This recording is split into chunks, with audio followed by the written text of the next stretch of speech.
सीतारामगुणग्राम पुण्यरण्यविहारिणो वन्दे विशुद्धविज्ञानो भुवीश्वर कवीश्वरो बुद्धवस्थितिसंहारकारिणीं क्लेशहारिणीं सर्वश्रेयस्करीं सीतां नतोऽहं रामवल्लभां जन्माय वशवर्ति विश्वमखिलं ब्रह्मादिदेवासुरा यत्सत्त्वादमिषविभाति सकलं रज्जौ यथा अभ्रमः तत्पादप्तव एक एव हि भवाम्बोधितीर्षावतं वन्देऽहं दंशेषकारणपरं रामाख्यमिशं हरिं नानापुराणनिगमगमसम्मतं यत् रामायण निगदितं क्वचिदन्यतोऽपि स्वान्तः सुखाय तुलसीरघुनाथगाथा भाषा निबन्धमतिमञ्जुलमातनोति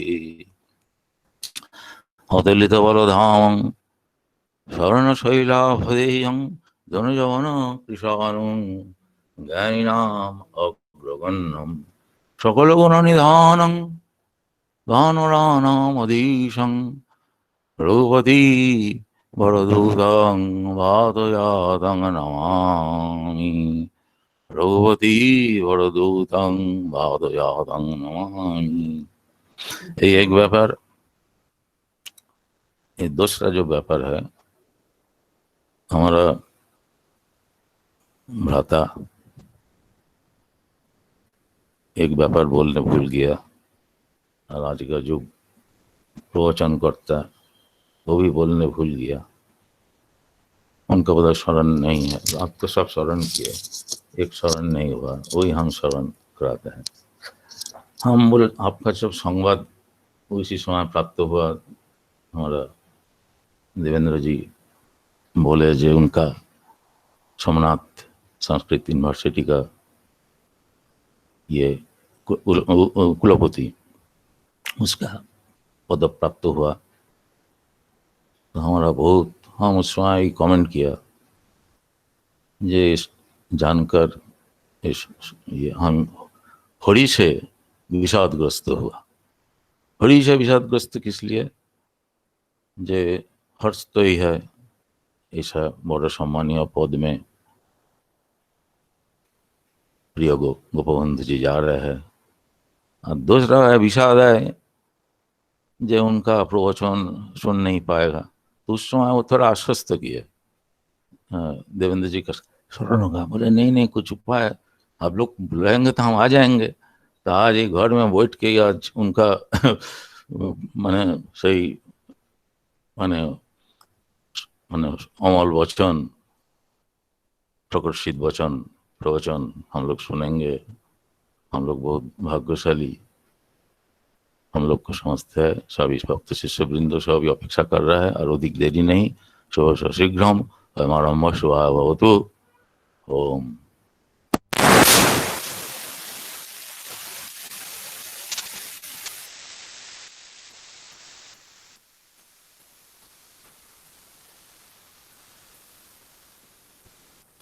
मैं आदरणीय प्रोफेसर साहब से निवेदन करता हूं कि आप जो है अपना प्रवचन प्रारंभ करिए।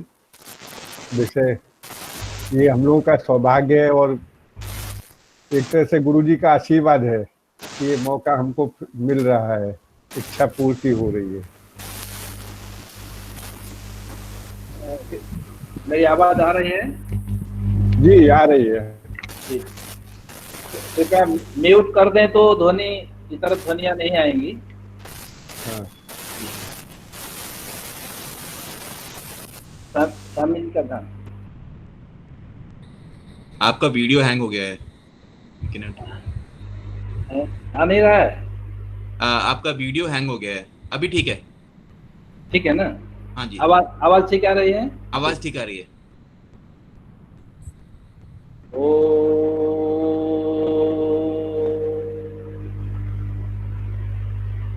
सच्चिदानंद रूपाय विश्वोत्पत्त्यादि हेतवे तापत्रय विनाशाय श्रीकृष्णाय वयं नमः। मनोबुद्ध्यहंकार चित्तानि नाहं न च श्रोत्रजिह्वे न च घ्राणनेत्रे न च व्योम भूमि न तेजो न वायुश्चिदानंद रूप शिवोऽहम् शिवोऽहम्। गुरुर्ब्रह्मा गुरुर्विष्णुर्गुरुर्देवो महेश्वरः गुरुः साक्षात् परं ब्रह्म तस्मै श्री गुरवे नमः। परम पावन सांब सदाशिव की इस काशी भूमि में विद्यमान सिद्ध योगाश्रम के आज इस पुनीत अवसर पर भाद्रव शुक्ल एकादशी, जिसकी मान्यता के अनुसार आज पार्श्व परिवर्तन एकादशी है। भगवान एक बार पार्श्व परिवर्तन भी करते हैं, यह इसकी महिमा है। जीवन में हमें एक परिस्थिति अगर अनुकूल ना हो तो पार्श्व परिवर्तन कर लेना चाहिए। कोरोना के समय में यदि उस उपाय से नहीं हो तो दूसरा पार्श्व परिवर्तन करके भी उपाय अंतर सोच लेना चाहिए। भगवान ने संभवतः अपने पार्श्व परिवर्तन के द्वारा हमको उपदेश देते हैं। इस पार्श्व परिवर्तन के इस पवित्र एकादशी के अवसर पर स्वामी पुरुषोत्तम तीर्थ महाराज जी की स्मृति में आयोजित इस व्याख्यान के प्रसंग में परम पूज्य विद्यमान स्वामी जी के चरणों में कोटिशः प्रणाम निवेदित करता हूँ और उनके आशीर्वाद की भिक्षा करता हूँ, जो मुझे अत्यंत स्नेहपूर्ण भाव से प्रदान करते रहते हैं अपनी ओजपूर्ण वाणी से और मनोभाव से। मैं उसके लिए सतत कृतज्ञ हूँ। और इस अवसर का आयोजन करने हेतु जो मुख्य निमित्त भूत हैं प्रोफेसर देवेंद्र कुमार जी, वह परम संयोग होता है, जिसके कारण प्रोफेसर हमारे अत्यंत ही परम स्नेही और अत्यंत सहृदय विद्वान प्रोफेसर सुकुमार चट्टोपाध्याय जी के सौजन्य से आपसे संपर्क हुआ और उस व्याज से कोई न कोई व्याज होता है, कहीं न कहीं निमित्त होता है कोई कोई उपलब्धि के लिए। मेरे जीवन में बड़ी उपलब्धि हुई। मैं इस आश्रम में का स्नेह और आशीर्वाद मुझे प्राप्त हुआ।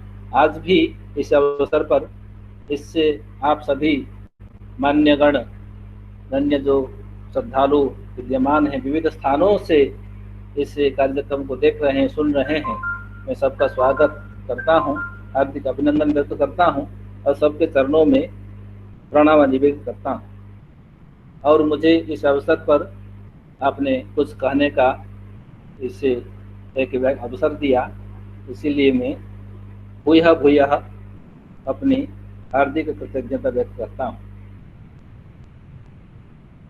अवसर की कल्पना ईश्वर करते हैं, काल निरवधि है, उसमें विविध प्रसंगों में किसी न किसी काल और किसी न किसी देश में हम बंधे हुए रहते हैं, फिर भी उसी में बंधन में भी सबसे मिलने का अवसर ईश्वर प्रदान करते रहते हैं। जबकि अब अभी हम अपने अपने स्थानों में अपने अपने घर में बंधन में जैसे हैं, फिर भी कोई उपाय निकल आता है, गुरुओं का आशीर्वाद प्राप्त होने के लिए हमें अवसर मिल जाता है। तो इस अवसर की जब कल्पना की गई और यह इस रूप में हो सकता है संभावना यह बात आई, तब विषय क्या हो, इस विषय में माननीय प्रोफेसर देवेंद्र कुमार जी ने एक बहुत अच्छा परामर्श दिया, जिसका मैं उद्धरण करके उसी से ही विषय की उपस्थापना करता हूँ। जो शीर्षक आज है आपको सबको विदित है, धर्म, ज्ञान और मोक्ष की क्या अवधारणाएं हैं। ये बहुत बड़ा विषय है। संक्षेप में उसको कुछ बिंदुओं पर मैं आलोकपात करने के लिए आपसे अनुमति प्रार्थना करता हूँ। इसमें मूल आधार है आपने जो दर्शाया कि रामचरितमानस में, अरण्य कांड में गोस्वामी तुलसीदास लिखते हैं, ज्ञान मान जहि एकहु नाही, देख ब्रह्म समान सब ठाहि। जहाँ अभिमान का एक कण भी कहीं नहीं रहता है वही ज्ञान है, और जो सभी जगह ब्रह्म समान रूप से विद्यमान है, बोध कराता है, वही ज्ञान है। और कहते हैं, कहिया तात सो परम विरागी, तृण सम सिद्धि तीन गुण त्यागी। यह जो बाकी शेष विषय में तीर्ण समान मानता है, परम विरागी हैं, वही असल में यह ज्ञानी है, ऐसा उसका भाव है। उसके बाद असल में जो दोहा है उसी का प्रसंग है, माया ईस न आयु आप कहूँ, जान कहिए सो जीव, बंध मोक्ष प्रद सर्व पर, माया प्रेरक शिव।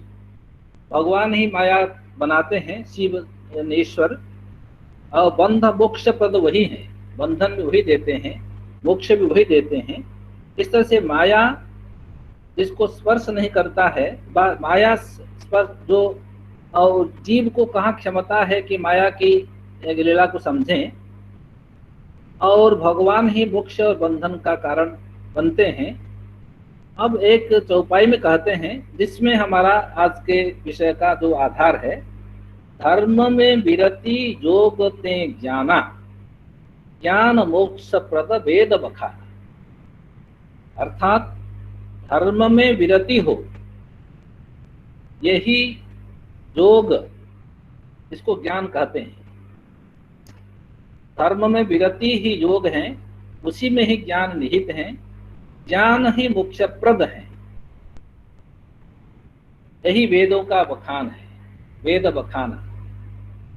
आगे हम इस चौपाई को आगे उल्लेख नहीं करते हैं, क्योंकि हमारे आधार की भूमि यही मात्र है आज, कि ज्ञान, धर्म में विरति ही ज्ञान है, और ज्ञान ही मोक्ष का आधार है, मोक्षदायक है।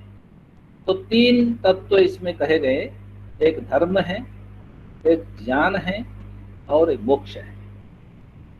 ज्ञान को गोस्वामी जी ने बताया, और यह भी बताया वेद बखाना, वेदों ने यही कहा है, और यह प्रमाण देने के लिए कहते हैं। और धर्म में से विरति हो जाना ही ज्ञान है, और ज्ञान ही मुख्य प्रद है।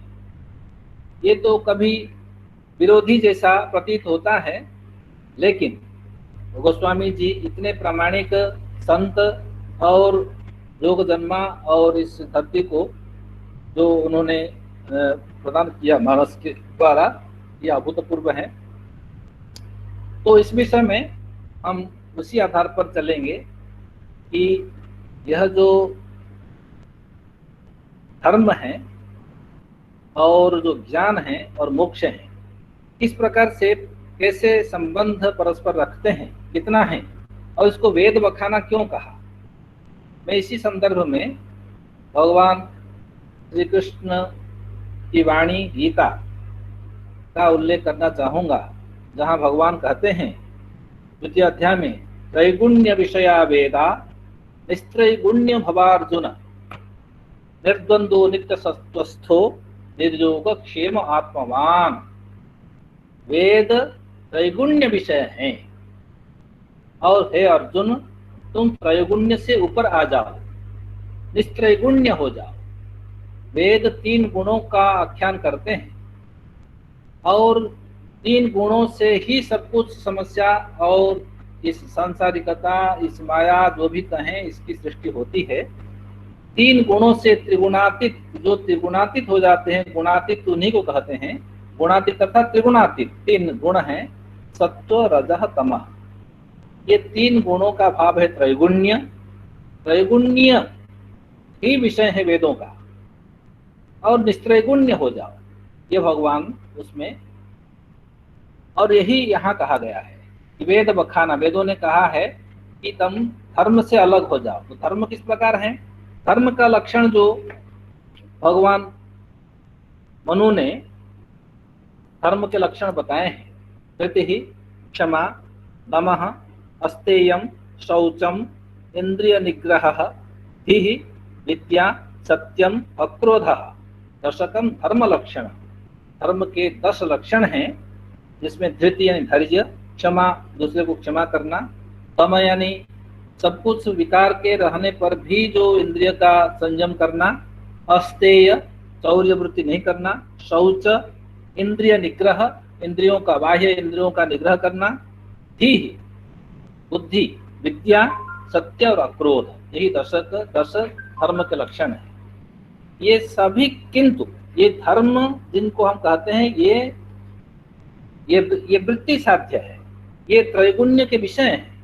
सारे कुछ जो भी इसमें चर्चा है, धृति, क्षमा, दम, अस्तेय, धर्म के जितने सारे लक्षण हैं सभी मानव के द्वारा ग्राह्य है, ग्रहणीय है और उपास्य है, करना चाहिए।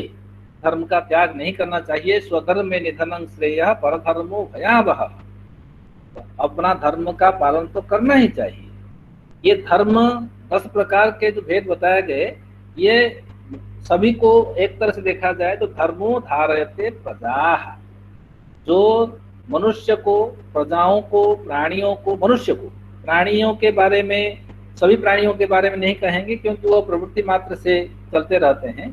मनुष्य में ही वह विचार विवेक ईश्वर ने दे रखा है, क्या ग्राह्य है क्या त्याज्य है उसका भेद बोध कर सकता है मनुष्य। इसीलिए उसको धर्म का विवेक होना चाहिए। धर्मो हि तेषां अधिको विवेकः विशेषः, ऐसा कहते हैं। अन्यथा आहार निद्रा भय मैथुनानि, ये तो सभी समान में, तो पशुभिर्नराणाम, पशुओं के साथ समान वृत्ति मनुष्य की है। केवल एक विषय में विशिष्टता है मनुष्य को, वह है धर्म।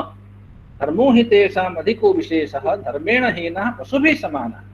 धर्म से रहित होने पर तो पशुओं के साथ समान हो जाएंगे। इस प्रकार से यह हमारी अवधारणा यही है धर्म के बारे में। धर्म अवश्य सेवितव्य है, सेवनीय है, ग्रहणीय है। लेकिन तो धर्म जो मनुष्य की रक्षा करता है, पालन करता है और सबके हित के लिए उसका उपयोग करता है, वह त्रैगुण्य विषय है। 3 गुणों से, ये कहीं ध्वनि आ रही है, पार्थ सारथी जी उनकी ध्वनि आ रही है, तो उसमें तो म्यूट कर ले तो अच्छा है।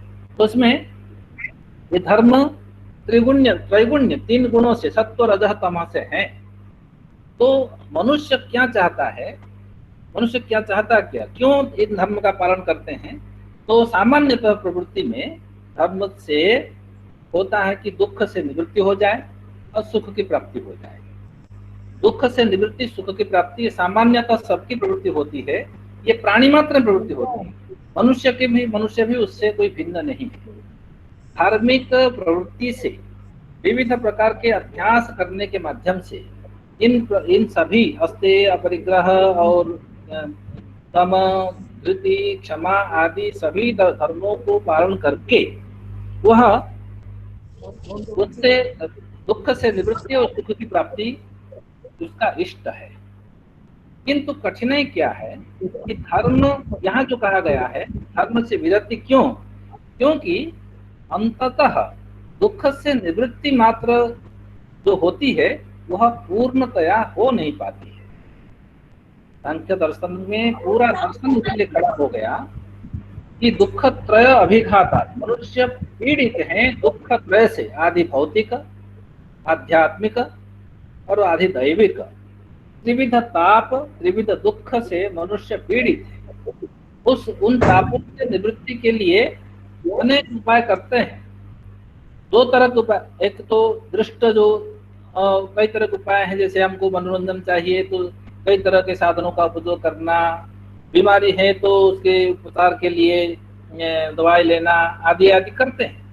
किंतु उससे दुख की आत्यंतिक निवृत्ति नहीं होती है।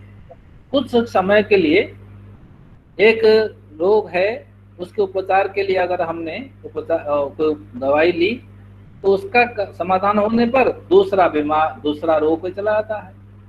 इस प्रकार आत्यंतिक निवृत्ति नहीं हो पाती है, क्योंकि मनुष्य दुख के हेतु की निवृत्ति नहीं करता है।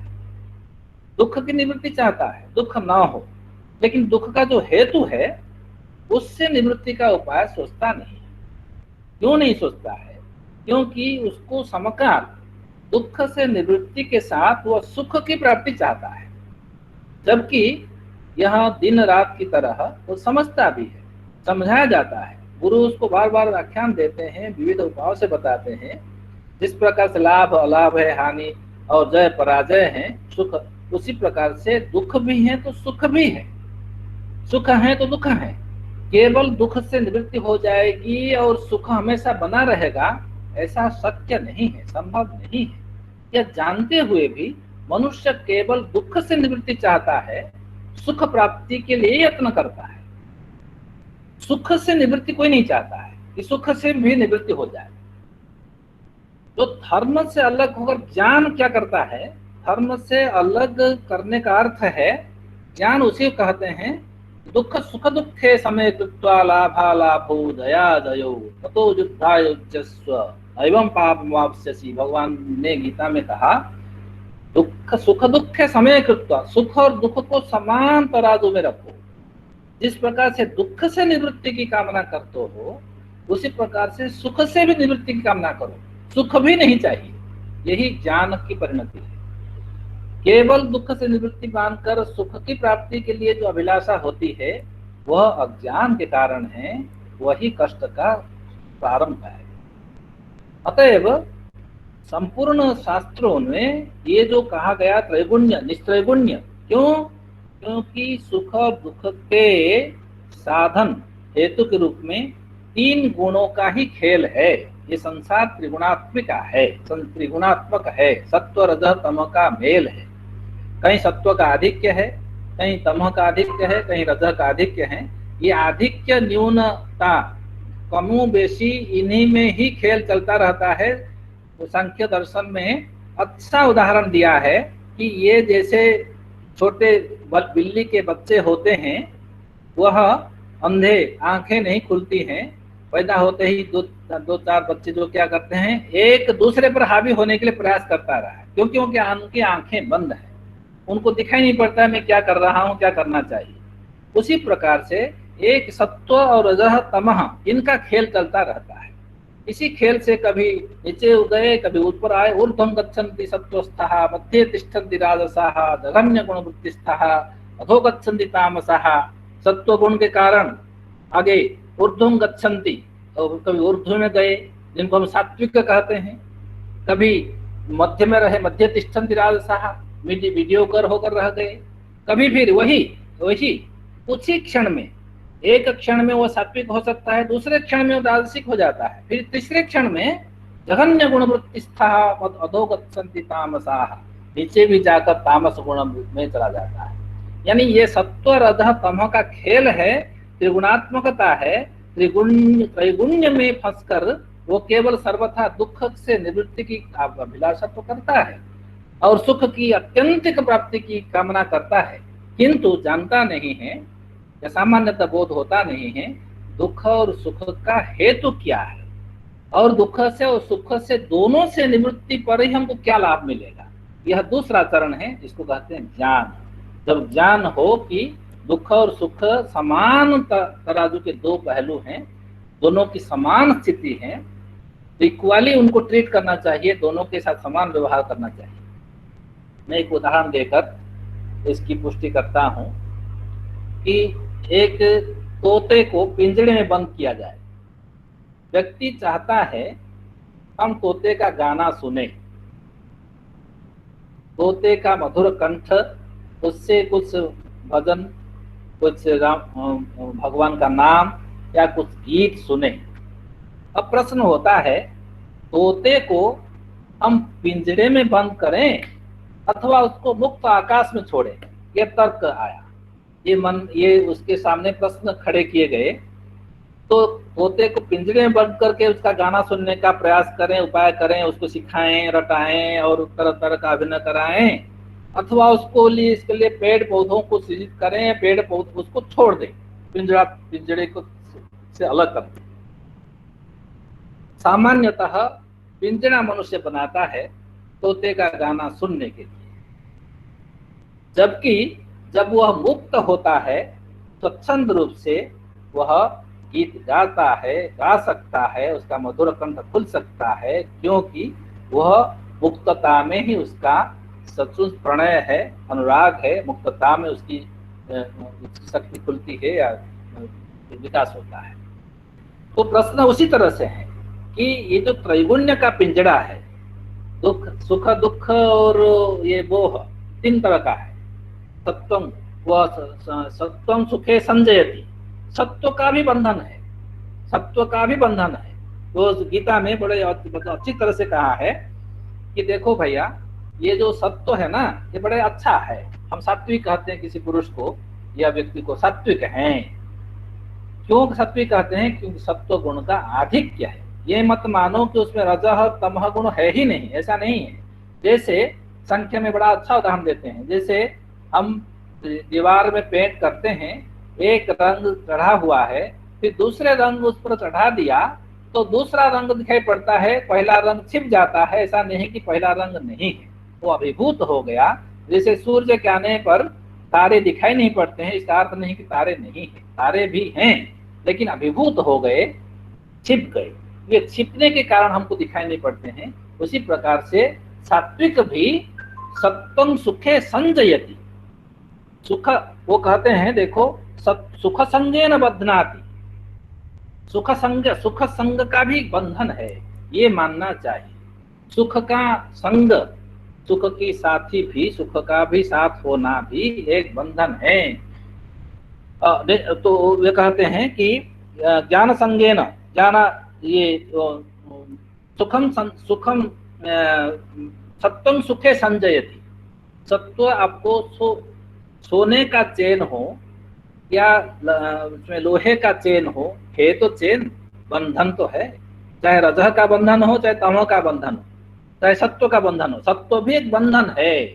सत्वं सुखे संजयति रजः कर्मणि भारत, कर्म में जो हम लिप्त रहते हैं, कर्म में बंधे हुए रहते हैं, ये रजः गुण का कारण है। और ज्ञानम आवृत्य तु तमः प्रमादे संजयत्युत, ज्ञान को ढककर तमह हमको प्रमाद में, बंधन में डालता है।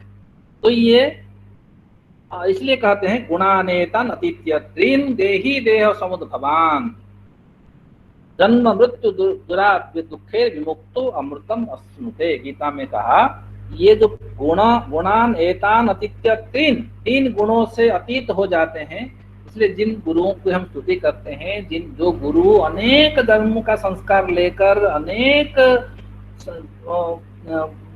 का बोध विवेक की धारा में आते आते आते आते बहु नाम जन्मनांगन्ते ज्ञानवान मम प्रपद्यते, अनेक जन्मों के बाद कोई कोई ज्ञानवान आता है। इसलिए भगवान ने कहा है तेषां ज्ञानी नित्य युक्त एक भक्ति विशिष्यते, एक भक्ति है उसमें ये सुख और दुख को समान रूप से तौलता है। इसको हम गुणातीत कहते हैं। गुणों से अतीत होना ही त्रैगुण्य से, इस धर्म की जो का स्वरूप है, धर्म से अलग हो जाना, मतलब धार्मिक वृत्तियों से, धार्मिक वृत्ति जो अभ्यास साध्य हैं, त्रिगुणात्मक हैं, त्रिगुणात्मक वृत्ति से ही जुड़ते रहते हैं, उससे अलग होना ही ज्ञान है, यही योग है, यही ज्ञान है। बस इस ज्ञान से क्या होगा? तो उसमें ज्ञान से आगे चलते हैं, ज्ञान से मोक्ष होगा, क्योंकि प्रत्येक ज्ञाना न मुक्ति ही, ज्ञान के बिना मोक्ष नहीं। ज्ञान क्या है? कि जो समान अवस्था है, स्थितप्रज्ञ हो जाना, कि जिसमें कहते हैं भगवान ने गीता में कहा यावानर्थ उदपाने सर्वतः संपुतोदके तावान सर्वेषु वेदेषु ब्राह्मणस्य विजानतः। जिसको ज्ञानी ब्राह्मण है, जो योगी ब्राह्मण है, जो ज्ञानी गुरु हैं, वह ये जिस प्रकार बड़े जलाशय की प्राप्ति के पश्चात यावान अर्थ उदपाने सर्वतः संप्लुतोदके, चारों तरफ से पानी पानी पानी पानी भरा हुआ, जैसे इस समय खूब वर्षा हो रही है, चारों तरफ से जब भरा हुआ कोई उदपान हो, यानी विशाल हृद हो, उस हृद के पास रहकर कोई सामान्य कुआं और एक छोटा सा कोई पानी का पात्र उसकी कामना क्यों करे? उसी प्रकार जब यह त्रैगुण्य की लीला, ये जो सत्व गुण सत्व रजः तमः की लीला से बाहर हो जाता है, तब तो फिर इसको ज्ञान आ जाता है, वही ज्ञानी होता है। इसलिए द्वादश अध्याय में बड़ा सुंदर कहा है, देखो भैया, श्रेयो ही ज्ञानम अभ्यासात, ज्ञान जो है अभ्यास से श्रेयस्कर है। अभ्यास करते रहते हो, कैसा अभ्यास? इंद्रियों का निग्रह करना, क्षमा करना, धैर्य रखना, चोरी नहीं करना, ये जो धर्म करते हो अच्छा है, करना चाहिए, लेकिन इससे भी श्रेयस्कर चीज है ज्ञान। कि क्या है? यह विवेक है, ये दोनों में समानता की बुद्धि आ जाना, चित्त प्रज्ञता का बोध होना, ये दोनों, यही धर्म से अलग होने का अर्थ है। धर्म मात्र में अपने आप को पर्यवसित न रखकर ज्ञान की ओर बढ़ना। यह जो अन्नमय कोश के ऊपर प्राणमय कोश है, प्राणमय कोश के ऊपर मनोमय कोश है, ये तीनों का अवस्थान इसी त्रैगुण्य की लीला के कारण है। अन्न, प्राण और उससे ऊर्ध्व मनोमय कोश, मन की लीला है। इससे ऊर्ध्व विज्ञानमय कोश है। ये जो विज्ञानमय कोश की ओर जब बढ़ जाता है तो ज्ञानी होता है, और वो फिर साधना में जाकर फिर आनंदमय कोश की से आनंद की प्राप्ति करता रहता है। यही मोक्ष है। और मैं एक लौकिक उदाहरण देता हूँ। मन कितना इसमें भूमिका निर्वाह करता है। कोई हवाई जहाज से बैठा है, हवाई जहाज में बैठा है, वह इसलिए खुश है कि हवाई जहाज में बैठा है। यदि मन उसका एक बार गीता प्रवचन के लिए स्वामी स्वरूपानंद सरस्वती जी आए थे वहाँ गीता भवन में, काशी विश्वविद्यालय में। उन्होंने कहा कि देखो भैया, अगर तुम्हें बैलगाड़ी से संतुष्टि नहीं मिली तो हवाई जहाज से भी संतुष्टि मिलने वाली नहीं है। ये संतुष्टि मन का व्यापार है।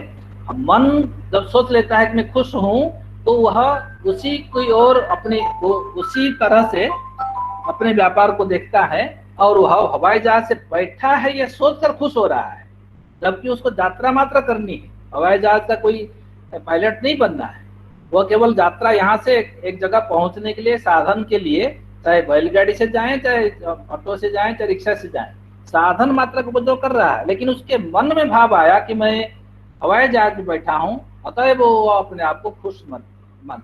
यह इस भ्रांति, तरह तरह के इन त्रैगुण्य के प्रभाव के कारण जो उसमें इस प्रकार के बोध होते हैं, विवेक का राहित्य होता है, उससे भिन्न होना ही ज्ञानी है। तो ज्ञान यही, इसी को यहाँ कहा गया, शास्त्र में यही इसको ज्ञान कहा गया कि सत्यता का बोध। जिस प्रकार से दुख का प्रभाव, उसी प्रकार से सुख का भी प्रभाव है। ये दोनों सिकड़ी है। सुख सोने की सिकड़ी है, दुख लोहे की सिकड़ी है। दोनों से बंधन में पड़े हैं। इसलिए सुख संगेन बध्नाति, ये जो सत्वं सुखे संजयति कहा है, ये हमको सुख संग में बांधता है। यह सुख संगेन बध्नाति ज्ञान संगेन चानक, मैं ज्ञानी हूँ, मैं विद्वान हूँ, यह भी क्या आसक्ति है, इसका भी एक संग है, इसका भी प्रभाव है। इसलिए कहा है कि वह जितना हम इसमें सोचते हैं मैं ज्ञानी हूँ, गुणी हूँ, मैं बहुत विद्वान हूँ, वह एक बंधन में हम फंसाता है, अतएव उससे निवृत्ति नहीं हो पाती। इसलिए ये ज्ञान अपेक्षित है जो समता ले आए। समत्वम योग, यही योग की परिभाषा के रूप में भगवान ने कहा भी है, समत्वम योग उच्यते। जो बैलगाड़ी में बैठकर खुश होना जानता है, वही हवाई जहाज में भी खुश हो सकता है, क्योंकि उसको दोनों में केवल साधन का उपयोग कर रहा है, इतना ही भर बोध है। इससे अतिरिक्त आगे बोध करने की आवश्यकता उसको रहती नहीं। इसलिए इस ज्ञान के कारण ज्ञाना मुक्ति ही मोक्ष क्या है, बहुत सुंदर ये कहा है कि माना अपमानो तुल्यो तुल्य तुल्यो मित्रारि पक्षयो सर्वारंभ परित्यागी गुणातीत। गुणातीत कौन है? तो भगवान ने कहा कि देखो, मान और अपमान में समान हो जाना इतना आसान नहीं है। भगवान ने तो कह दिया, बड़ा बहुत सुंदर मंत्र दिया, लेकिन मान और अपमान में समान हो जाना, प्रत्येक व्यक्ति मान चाहता है, अपमान नहीं चाहता है। अपमान से निवृत्ति तो चाहता है, लेकिन साथ साथ मेरी प्रशंसा हो, मुझे वो लोग नाम ले, मेरे अखबार में मेरा नाम छपे, मेरा फोटो छपे, इसकी अभिलाषा बड़े बड़े बहुत बड़े संतों को भी कभी कभी हो जाती है। इसलिए मान और अपमान में तुल्य हो जाना, तुल्य मित्रारि पक्षयो, मित्र और दुश्मनों में समान भाव रखवाना, सर्वारंभ परित्यागी, सब प्रकार के कार्य से त्याग के प्रति त्याग का बोध करना, ये तो इस प्रकार से करें तो इसको यही गुणातीत होते हैं। हाँ, तो ये कोई प्रेजेंटेशन कर रहे हैं, कृपया उसको हर्षद सामंत जी प्रेजेंटेशन रोक दें। तो वो ये उसको कहते हैं। तो मैं ये कहना चाहता हूँ कि यह जो ज्ञान है इसी को गोस्वामी जी ने बताया। देखो, ये धर्म में विरति, योग ते ज्ञाना, ज्ञान मोक्ष प्रद, और ज्ञान मोक्ष प्रद है। मोक्ष क्या है? बहुत सुंदर शिव गीता में एक पंक्ति आती है कि इसको हर्षद सामंत जी कृपया बीच में वह प्रेजेंटेशन रोक दें, प्रेजेंटेशन से रोक।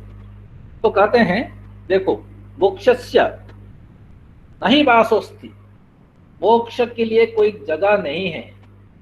कोई हम सोचते हैं ना कि ये कहीं अन्यत्र, कहीं ये इसमें कहीं एक ऐसा लोक होगा जहां मृत्यु के पश्चात जाने के बाद मोक्ष हो जाता है, या और इस प्रकार की बात की जाती है। ऐसा नहीं है। शिव गीता में कहा है, जिसका उद्धरण अष्टावक्र गीता में किया गया है।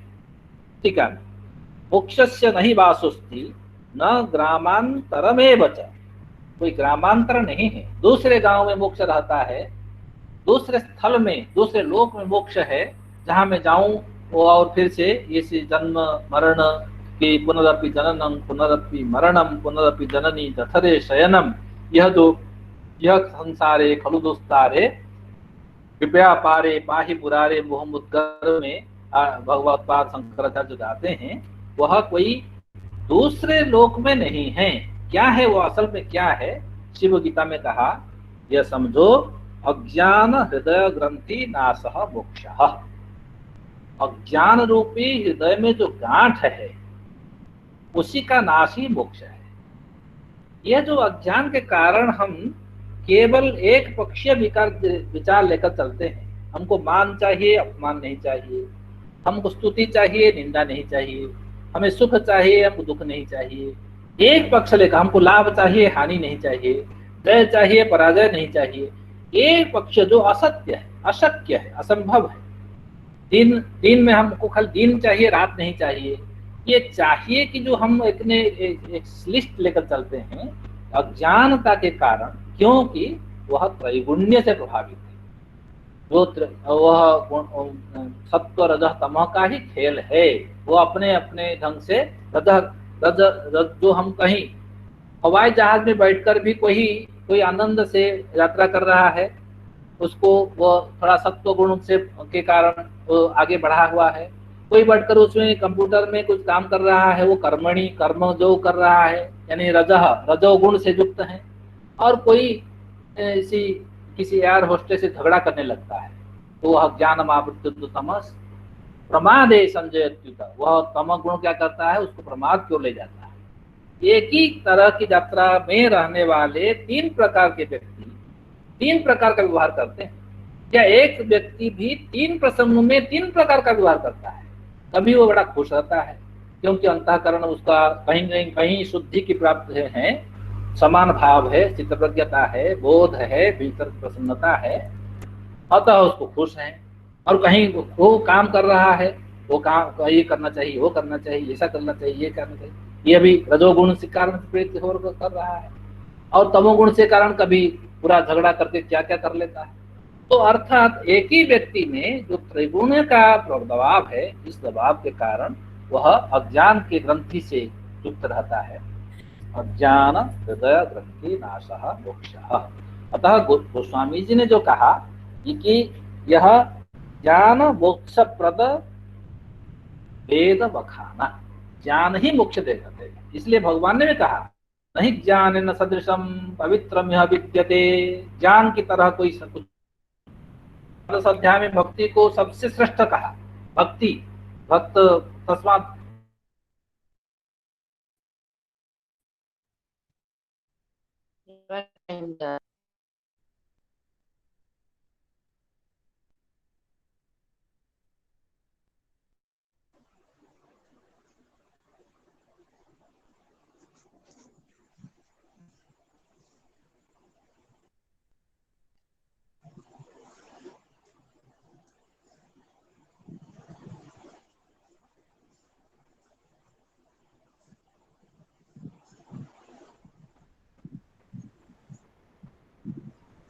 डॉक्टर साहब,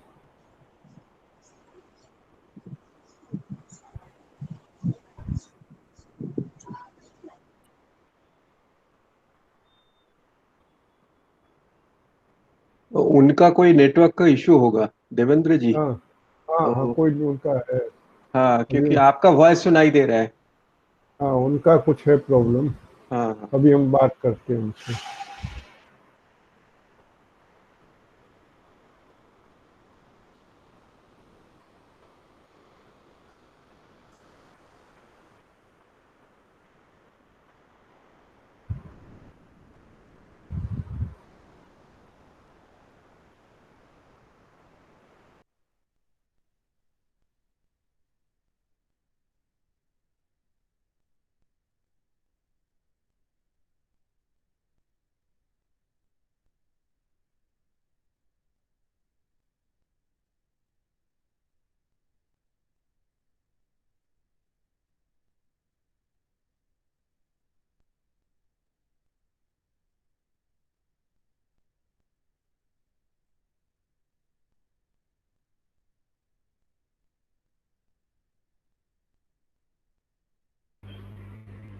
जी, कहीं मुझे बाहर कर दिया गया था।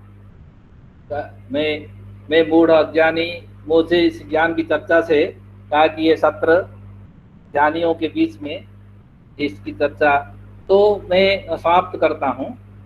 मेरी जितनी बुद्धि मति है, जो जितना गोस्वामी जी को समझना इतना आसान नहीं, तो मैंने धर्म से श्रेयो हि ज्ञानम अभ्यासात, अभ्यास से ज्ञान श्रेष्ठ, ज्ञान से ध्यान श्रेष्ठ, ध्यान कर्म फल त्याग, परिणति है कि कर्म फल का त्याग करना, कर्म का त्याग नहीं करने के लिए भगवान ने नहीं कहा है।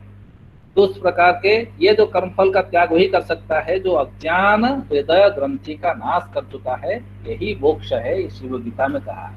मोक्ष की जो अवधारणा है, हम जन्म मरण के चक्र से मोक्ष की प्रार्थना करते हैं। यह चक्र, ये जीवन मुक्त की बात हो रही है। और जो जीवित अवस्था में मोक्ष क्या है? मरण, जो मरण जी, ये मरण मोक्ष, मृत्यु मोक्ष की चर्चा नहीं है। हम यहाँ चर्चा करते हैं जीवन में धर्म जिस प्रकार से है, धर्म का आचरण करते हुए ज्ञान की ओर बढ़ना, ज्ञान से मोक्ष की प्राप्ति करना, अर्थात ये जो अज्ञान का भ्रम जाल है उससे निवृत्त होना ही मोक्ष है। यह समभाव आ जाना, समत्वम योग उच्यते। योग कोई भी कर सकता है, मेरी मान्यता है, मैं सोचता हूँ योग करना यह केवल कुछ ही लोगों के लिए ऐसा नहीं कहा है। भगवान ने सबके कहा, समत्व भाव आ जाना जितने परसेंटेज में आ रहा है, थोड़ा सा ही सही अगर आता है तो ये योग है। कहीं ना कहीं बेटरमेंट में हमारे ये इवोल्यूशन का क्रम, थ्योरी ऑफ इवोल्यूशन चल रहा है, उसमें कहीं ना कहीं यात्रा में किसी न किसी पड़ाव में हम हैं, थोड़ा सा भी। इसलिए भगवान ने यह भी कहा है, स्वल्पमप्यस्य धर्मस्य त्रायते महतो भयात्। थोड़ा सा भी है तो बहुत बड़े भय से, धर्म का थोड़ा सा हिस्सा, थोड़ा सा ज्ञान भी बहुत बड़े अंधकार से और अनर्थ से भी हमको बचा सकता है। इसलिए हम ऐसा प्रयास करें। इन्हीं शब्दों के साथ मैं आपका अधिक समय न लेकर, मुझे जो विषय गंभीर है और जो जितना कुछ गुरुओं के आशीर्वाद से प्राप्त हैं, उन्हीं विषयों को आपके समक्ष रखते हुए, और मैं अंत में एक छोटी सी कथा सुनाकर विदा लेता हूँ, जिसमें अपनी वाणी को विराम करता हूँ। एक लकड़हारा था। वह लकड़ी काटकर पेट पालता था अपना। और एक बार क्या हुआ कि 2-3 दिन लगातार वर्षा हुई फिर जंगल में नहीं जा सका, फिर उसके रोजी रोटी का प्रश्न आया, भूखे मरने की स्थिति आई। तो उसने क्या किया, वो एक शाम को गया मंदिर, गांव के अंत में मंदिर होता है, उस मंदिर में भगवान की मूर्ति, विष्णु की मूर्ति लकड़ी की थी। तो उसको काटने के लिए सोचा कि एक दिन काम चलेगा, उसको काटने के लिए गया। जैसे वो कुल्हाड़ी ऊपर उठाता है तो कोई शून्य वाणी होती है कि ये मत करो, क्या कर रहे हो, ना हम काट रहे हैं, लकड़ी काट रहे हैं, ना ऐसा मत करो, तुम क्या क्यों काटते हो, ना हमको लकड़ी से ही पेट पालना है, लकड़ी है नहीं तो क्या करें। तो कहा कि ऐसे करो, सामने जो तालाब है उसी में डुबकी लगाओ, और डुबकी लगाओ तालाब में मुट्ठी बंद करके, जैसे मुट्ठी खोलो ऊपर उठोगे, मुट्ठी खोलोगे तो एक मोती मिलेगी, तो रोज एक एक मोती मिलेगी, इसे छोड़ दो। तो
वो किसी कारण से कट जा रहा है, मैं वो 3 मिनट में साफ करता हूँ।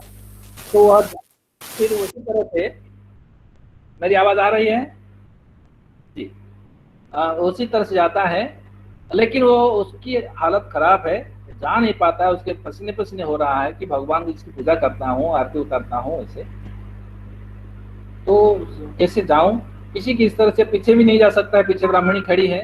तो फिर गया, किसी की तरह से मंदिर के गर्भगृह में तो चला गया, लेकिन वो कुल्हाड़ी उठा नहीं पा रहा है। उसी समय फिर शून्यवाणी होती है, कहती शून्यवाणी कि देखो ब्राह्मण, ये तुमसे होगा नहीं, ये जो लकड़हारा को देखते हो पड़ोसी और तुम्हारे शरीर के आकार प्रकार हस्त पदादि के कारण दोनों मनुष्य हो, दोनों में समानता है आकार प्रकार से, लेकिन कहीं ना कहीं ये जो विकास के क्रम से कई जन्मों के संस्कार के कारण तुम्हें इतना बोध आ गया है कि ये भगवान है, ये लकड़ी नहीं, लकड़ी में भी तुमने भगवान को, तुम्हें भगवान दिखाई पड़ते हैं, यहाँ तक आ चुके हो। ये थ्योरी ऑफ इवोल्यूशन है, ये विकास का क्रम है, उससे कम से कम इतना ज्ञान तुम्हें हो चुका है। क्या तुम चाहते हो फिर लकड़हारा की स्थिति में चले जाओ, फिर नीचे गिर जाओ?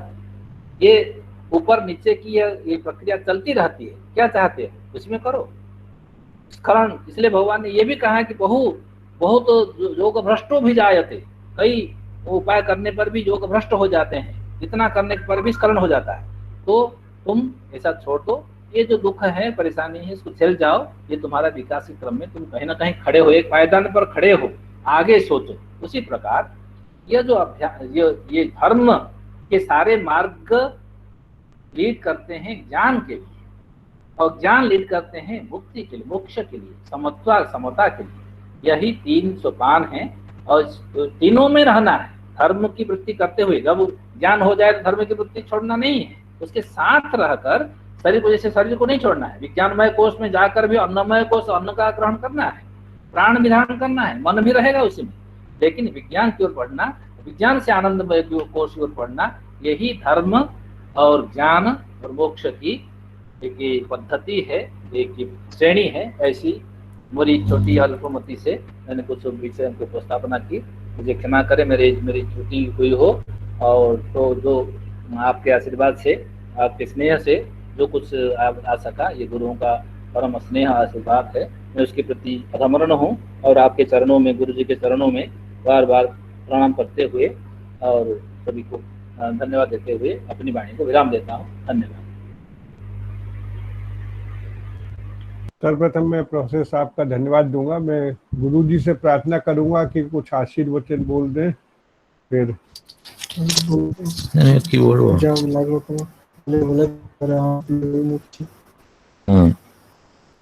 कुछ आशीर्वचन। এর বক্তৃতা যখনই মানে आपका लेक्चर जो अभी जो आप विषय पर बोले, इतना हृदयग्राही, इतना प्रांजल सरल भाषा से आप व्यक्त की, और सबका ही हमारा विश्वास आश्रम का जितना सब भक्त शिष्य लोग सुने, उनका हृदय स्पर्श किया। ऐसा ही करना चाहिए, सबका भीतर रहना है। हमारा गुरुजी भी बोलते थे वैराग्य माने ऐसा ही नहीं कि एक बार जंगल में जाना है, तुम घर में रखे मौन ऐसा करो, थोड़ा सब करो किंतु मौन उधर रखो।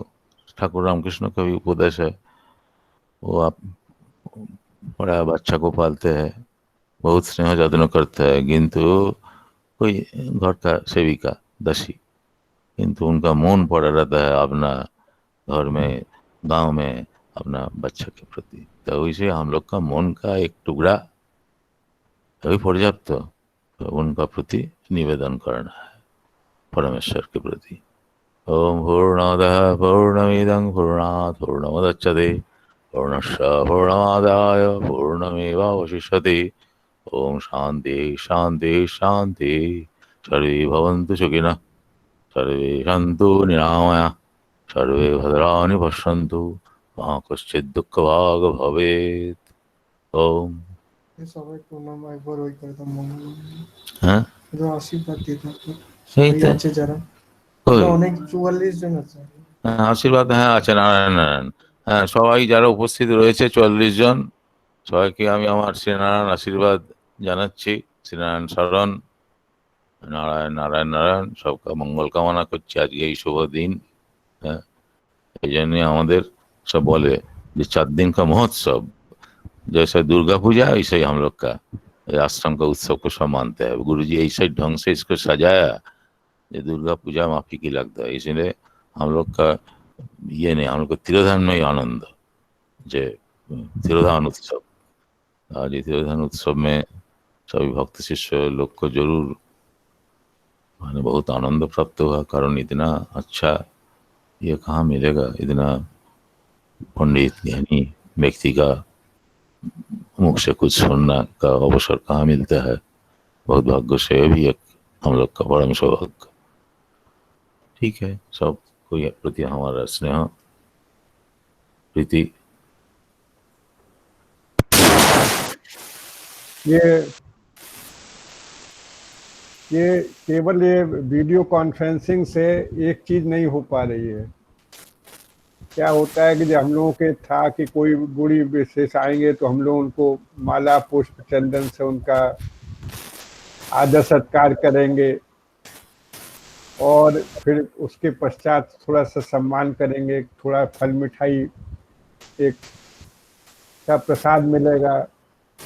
ये सब चीज़ें नहीं हो पा रही हैं, लेकिन गुरुजी ने पहले ही हमसे कहा हुआ है कि वो आपका रहेगा, फल मिठाई सब आपका रहेगा। जब भी आश्रम में आप आएंगे तो आपको, और ये भी हमने देखा कि हम लोग मानसिक पूजा करते हैं, तो मानसिक रूप से हम आपको माल्यार्पण चंदन पुष्प अर्पित करते हैं और आपको सम्मान करते हैं। ये सभी हम लोग से तरफ से आपका मानसिक अभिवादन करते हैं और एक विशेष ज्ञान हम लोगों को प्राप्त हुआ, तो आगे भी हमको ये ज्ञान प्राप्त होता रहेगा। इसके साथ में आपको धन्यवाद देता हूँ। अनुग्रहित हो, धन्य धन्य। अब अंत में एक प्रार्थना करके समाप्त करते हैं।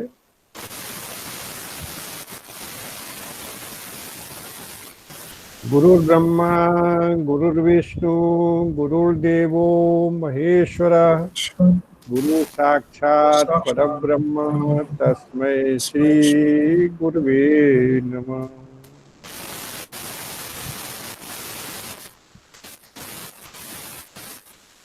धन्यवाद। महाराज प्रणाम। प्रणाम। देवेंद्र भैया, जी देवेंद्र भैया राम किंकर बोल रहा हूँ। हमने कहा वो मिष्ठान वाला जो प्रसाद है वो हम लोग का भी रहेगा ना? हाँ, रहेगा, सबका रहेगा प्रसाद, तो कभी हम लोग छूटता नहीं। We are also missing it actually. हाँ, हाँ हाँ You know? चलिए, बहुत बहुत डॉक्टर साहब, बहुत बहुत धन्यवाद। We are really enlightened by your speech. धन्यवाद। Shall stay together. We look forward for more and more such enlightenments. Thank you so much. धन्यवाद। धन्यवाद। मिश्रा जी प्रणाम। कौन बोल रहे हैं? प्रणाम। अच्छा, प्रणाम। स्वामी जी महाराज का साष्टांग प्रणाम। मिश्रा अच्छा, जी का भी प्रणाम। धन्यवाद। धन्यवाद। Thank you really. We are enchanted. धन्यवाद। धन्यवाद। Thank you. धन्यवाद।